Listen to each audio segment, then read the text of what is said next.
Olá pessoal, sou o professor Petrônio Gama e hoje a aula é sobre transporte através da membrana plasmática.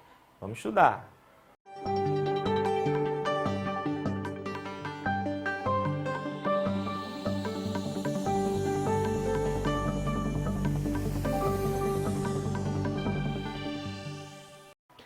Pessoal, a aula de hoje a gente vai falar sobre transporte através de membrana. E como são esses transportes? A gente tem dois tipos básicos de transporte. Vamos dar uma olhadinha, olha só. Eu tenho um transporte chamado transporte passivo e eu tenho um outro tipo de transporte que é o transporte ativo. Esses transportes, por que um se chama passivo e outro ativo? Passivo porque a gente diz que ele não tem gasto de energia e o ativo tem gasto de energia. Como assim? O passivo ele vai acontecer através da membrana sem que ela produza nenhum tipo de energia necessária para esse transporte. Então, eu não vou utilizar daquela molécula básica que eu já falei para vocês em outra aula, que é o ATP. Então, eu não vou precisar gastar ATP, tá certo? Mas de um transporte ativo, eu preciso gastar. Professor, mas por que eu gasto? Porque geralmente o transporte ativo, ele vai contra um gradiente de concentração. O que seria isso? Seria o seguinte, nesse transporte, geralmente eu vou verificar a presença de material dentro e fora da célula. Então, se eu tiver pouco material fora da célula, e se eu for contra esse gradiente, eu vou tirar esse pouco e vou colocar onde tem mais. Diferentemente de um processo a favor de um gradiente. Ou seja, se eu teria pouco fora da célula, então eu poderia tirar de um local que tem mais e colocar onde tem menos. Então, quando acontece a favor do gradiente, geralmente eu saio de um meio mais concentrado para um menos concentrado. Se for contra o gradiente, eu saio de um local menos concentrado para o mais concentrado. Tá certo? Eu vou falar isso ainda ao longo dessa nossa aula. Então, quais são os tipos de transporte que a gente vai encontrar aqui? No transporte passivo eu tenho osmose, difusão simples e difusão facilitada. A osmose ela vai ser o transporte apenas da água, a gente vai estar relacionando aqui água, difusão simples e difusão facilitada dos solutos, tá? dos outros compostos que a célula precisa. E o transporte ativo, basicamente, eu vou ter a bomba de sódio e potássio, que a gente vai dar um foco maior, e também pode acontecer com outras bombas no corpo, tá certo? Que pegam carona com a bomba de sódio e potássio. Vamos conhecer, então, o primeiro deles, difusão simples. Vou começar pela difusão simples. A difusão, pessoal, vai acontecer o processo de passagem de material do meio hipertônico para o meio hipotônico. Em outras palavras, a favor de um gradiente de concentração. Ou seja, eu saio do meio mais concentrado para o menos concentrado. Isso acontece principalmente com moléculas pequenas, como é o caso dos gases. A troca entre oxigênio e gás carbônico vai acontecendo pela membrana, ali nos alvéolos pulmonares, vai estar acontecendo de forma da difusão simples, sem gasto de energia, sem nenhum estresse para a célula. Ok? Vamos conhecer outro? Difusão facilitada. Como é o processo da difusão facilitada? É semelhante à difusão simples. É do meio mais concentrado para o menos concentrado. Porém, aqui eu tenho a ajuda de permeases. O que são as permeases? São proteínas que vão permitir a passagem dessas substâncias. Por exemplo, alguns gases vão atravessar a membrana através de permease, nesse processo de difusão facilitada. Algumas outras moléculas maiores, como a glicose, também vão fazer esse processo de passagem do meio extra para o meio intra, ou seja, de dentro para fora da célula ou de fora para dentro, através de permease, tá certo? Através dessa proteína que são carregadoras aí, tá?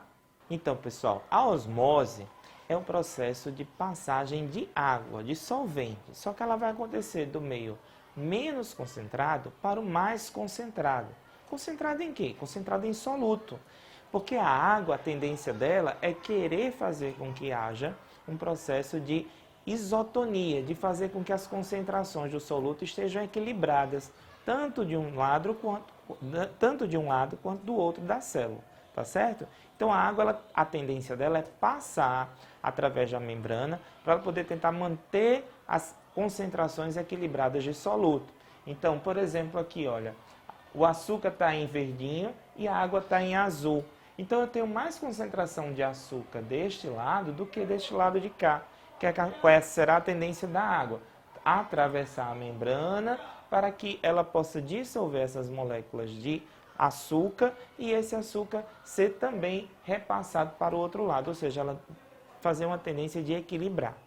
Agora, algumas células, quando são colocadas em concentrações diferentes de soluto e de água, elas podem fazer isso daqui. Olha só para a hemácia. A hemácia, nossa célula glóbulo vermelho, né? Quando ela está colocada em água destilada, olha o que acontece. Ela está dentro de uma concentração com água destilada. E dentro da célula existe uma maior concentração de material, de soluto. Então a água destilada, a tendência dela é entrar dentro da célula. E ela pode entrar de tal forma que ela pode até mesmo romper essa célula, tá? Ela ganha, ela fica mais túrgida e ela pode explodir, acontecer a lise ou quebra da célula. E se for o contrário, se a célula for colocada dentro de uma solução salina, por exemplo? Então, a célula foi colocada numa concentração muito alta de soluto, toda a água que ela tem, ela vai querer atravessar, vai querer sair da célula para tentar dissolver aquela concentração de sal ali. Então, a célula vai fazer o quê? Murchar. Então, quando murcha, então, acontece esse processo aqui, a célula vai secando, vai murchando mesmo, tá? Então, sabe quando você já foi na praia, tomou banho lá na praia, quando você saiu você estava com os dedinhos todos engelhadinhos, pronto, é da mesma forma, a sua água, a tendência é você perder água para o meio, tá? Porque o meio que você está mais concentrado do que o seu próprio, a água, a tendência dela é sair, aí você sente sede, aí você vai ter que repor a sua água perdida, ok? Isso aqui que eu falei, pessoal, é da hemácia, repetindo aqui. E na célula vegetal, acontece da mesma forma? Acontece, porém a nossa célula vegetal, ela vai ter, presença de parede celular. E a parede celular vai fazer com que aqui dentro ela não faça aquele processo de quebrar, de se romper, tá? Além da parede, a gente tem a presença do vacúolo, que vai tentando fazer o controle ali do quantitativo de água. Então, ela fica túrgida, ela ganha volume, aumenta o tamanho dos vacúolos e o volume do citoplasma, mas ela não se rompe. E se for o contrário, se ela for colocada numa concentração mais alta de sal, ela diminui o tamanho dos vacúolos, tem uma retraçãozinha do citoplasma, mas ela não vai fazer o mesmo processo de murchar e a gente vê esse aspecto murcho, como acontece na nossa célula animal, ok? Pessoal, transporte ativo agora, com gasto de energia, contra um gradiente de concentração. O mais famoso deles é a bomba de sódio e potássio. E na bomba de sódio e potássio, o que é que está acontecendo? Eu tenho no exterior da célula concentração de potássio, diferenciada da concentração interna dele, do mesmo. Então, imagina que aqui, olha, esses azulzinhos é o potássio. Eu tenho menos potássio fora, tenho mais potássio dentro. Eu tenho pouco sódio dentro da célula, eu tenho mais sódio fora da célula. No transporte ativo, isso acontece porque a nossa célula vai ser estimulada, como, por exemplo, uma transmissão de impulso nervoso, tá? Quando, por exemplo, você chegou em casa, estava morrendo de fome, foi lá na panela, colocou a mão sobre a panela, viu que estava quente, você tirou a mão rapidamente, então você recebeu um estímulo, esse estímulo passou até ser interpretado e voltar, você estimulou o seu sistema nervoso, sua célula nervosa, houve uma despolarização da membrana. Isso é transporte ativo. E aí o que é que a célula vai fazer, gente? No transporte ativo, se eu tenho poucos potássio lá, eu vou pegar esse pouco e vou trazer para dentro da célula. E o sódio, eu tinha pouco dentro da célula, eu vou tirar ele dentro da célula e vou jogar ele para fora da célula. Tá? Então, eu estou trabalhando contra o gradiente. Isso está acontecendo ao mesmo tempo. Na medida que eu introduzo dois íons potássio, eu elimino 3 sódios para fora da célula. Entram 2 potássios, saem 3 sódios. Ok? E isso gasta energia. Olha, o gasto de energia aqui, ATP sendo gasto. Ok, pessoal? E por último, os transportes em quantidade. Quando eu tenho moléculas que são grandes, que são maiores, maior do que um íon, maior do que a molécula de glicose, então a célula trabalha de outra forma. Existe o processo de entrada de material, existe o processo de saída de material. O processo de entrada chama-se endocitose, que vai acontecer por 2 processos. Fagocitose, o englobamento de partículas sólidas, e a pinocitose, que é o englobamento de partículas líquidas. E o processo de saída chama-se exocitose. Na fagocitose eu vou formar fagossomos, na pinocitose eu vou formar pinossomos, que nada mais são do que o material que acabou de entrar na célula, ok? Vamos ver? Então, como é que isso acontece? Olha só, está aqui chegando uma partícula de alimento para a célula, uma partícula grande.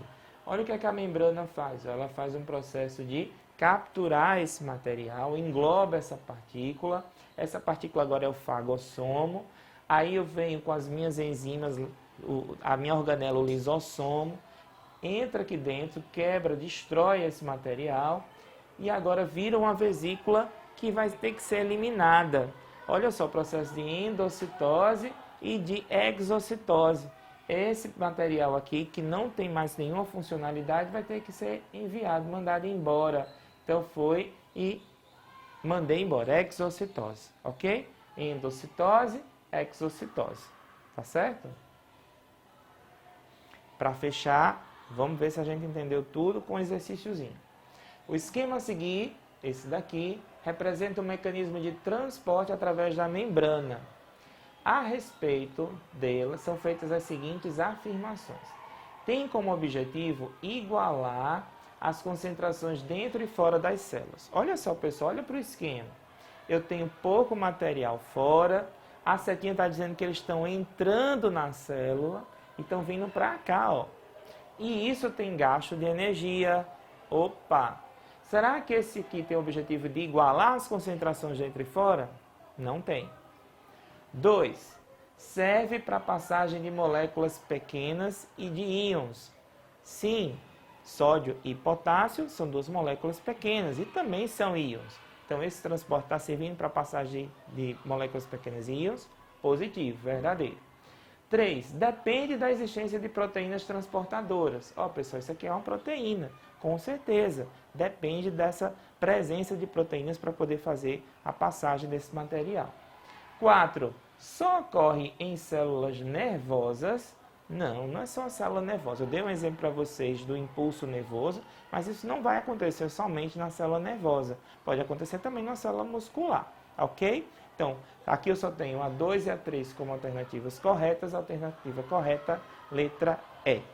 Pessoal, para dúvidas, questionamentos, comentários, é só acessar colégiointerativo.com.br, ver, rever e curtir muito e estudar. Não deixe de fazer suas anotações e fique sempre atento às nossas aulas de biologia.